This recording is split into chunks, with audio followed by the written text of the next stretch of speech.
પ્રથમ વખત પ્રિયંકા ગાંધી વાયનાડથી લડશે લોકસભાની ચૂંટણી। રાહુલ રાયબરેલી બેઠક યથાવત રાખશે। કોંગ્રેસ અધ્યક્ષના ઘરે મળેલી બેઠકમાં કરાયો નિર્ણય। प्रियंका वायनाड से चुनाव लड़ेगी।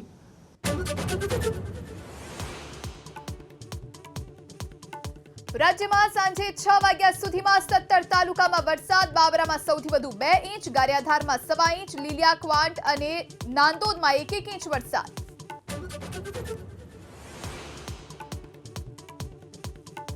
વલસાડમાં દિવસભર અસહ્ય ઉકળાટ અને ગરમી વચ્ચે સાંજ થતા શરૂ થયો વરસાદ। ઉમરગામ તથા આસપાસના વિસ્તારમાં ક્યાંક ધીમી ધારે તો ક્યાંક ધોધમાર વરસાદ।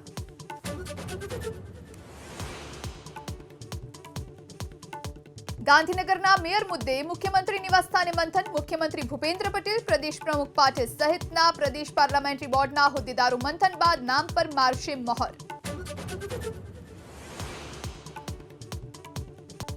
આત્મનિર્ભર બનવાની દિશામાં ભારતની વધુ એક છલાંગ। સુરત નામનું જહાજ ઇન્ડિયન નેવીમાં થશે સામેલ। દેશની શક્તિમાં થશે વધારો।